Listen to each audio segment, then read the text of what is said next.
Welcome back to Efficient Vineyard. In today's video, I want to talk about how to do assessment of the frost damage in the Lake Erie region. For viewers outside of our area, you may not know that the Lake Erie region was hit with frost on April 25th, and it was variable across the belt. So we're trying to do an assessment of vineyards that have severe damage, moderate damage, or maybe no damage at all, and get an idea of how many shoots survived, how many clusters survived, and give us our first indication about crop estimation across the region. I use some sensors and MyEV to process that spatial sensor data and some field validation, again, using MyEV data collector to come up with a map that predicts what my cluster counts are across the vineyards at the Cornell Lake Erie Research and Extension Lab. So here's my sensor setup. The dual EM soil sled was not part of this conversation today. That's when we use when we're trying to map soils across our vineyards.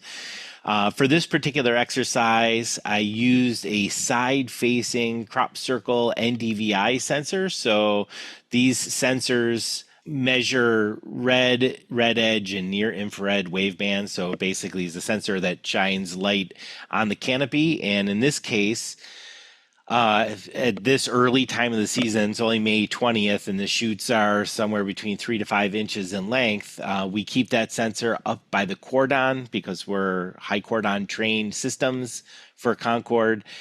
So we're capturing the reflectance off of those shoots that are there. And when I scanned our Concord vineyards and pulled that data into MyEV and processed it, I got a map that looked like this. So I definitely have a region here with a stronger signal, which in my indication is that we had less frost damage in this one little pocket. Then we had moderate damage across some of these other vineyards, and then some heavy damage down in the low spot near the railroad tracks. So that is my inclination that that's what those colors mean. But I need to go out and field validate that.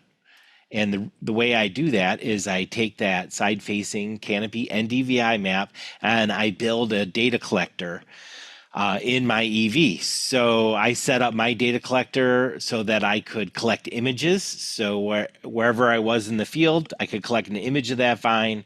Then I could count primary shoots, secondary shoots, tertiary shoots, and then the clusters that are on primary, secondaries, and tertiaries. So I could come up with not only a total shoot count and a total cluster count, but I can have an idea of where those clusters originated.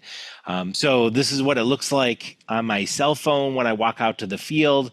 I can either pre-select these points by importing this NDVI map into the grid generator and selecting where those point locations are before I ever go to the field, or I can just load up the NDVI map onto my phone and then walk to those different colors. And when I feel like I'm in a zone I want to be in, then I drop a pin and collect that data with the data collector, and then try to translate those data sets when I get back to the office, which is what I did. Okay, so when I got those two data sets together, so I have a high density NDVI sensor map, and then I have low density field validation points that I went out to the field with the different colors and collected my data.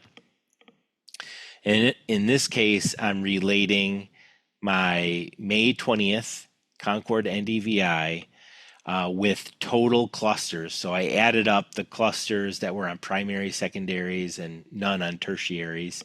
And I got a really nice relationship between the NDVI signal and the total cluster count. And so I just hit the run translation button and I come up with a validated and translated map of predicted cluster count going across the vineyard. So I have a good idea of what the variation is in the vineyard spatially, and then also what the levels are in each one of those regions. I kind of feel like there's three populations in these different vineyard blocks. There's a very low cluster count, say somewhere around 25 clusters per vine in these red and dark orange areas, and then maybe 50 clusters per vine. So another population around that hovers around that 50 clusters in the yellow, green, and this, I don't know, kind of greenish bluish color. And then in the dark blue areas, we're somewhere in the 100 clusters per vine. Given the way we prune our Concord vines, we should be looking at a full crop potential at somewhere between 150 and 200 clusters per vine. And even in the blue area, we've taken some damage because we're only down to about 100 clusters and then less as we go into the different colors.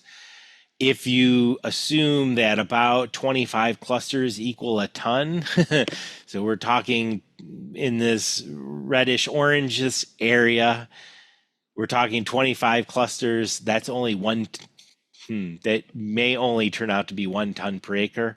In the green areas, about 2 tons per acre, and in the dark blue, about 4 tons per acre. So our yield potential has been drastically cut by the frost. But now I know, just with some simple scan the vineyard with an NDVI sensor and only took me about an hour to go around collecting my field validation points. And then now I have what's a very useful map in terms of what's the variation in cluster number and where are those clusters located in my vineyard.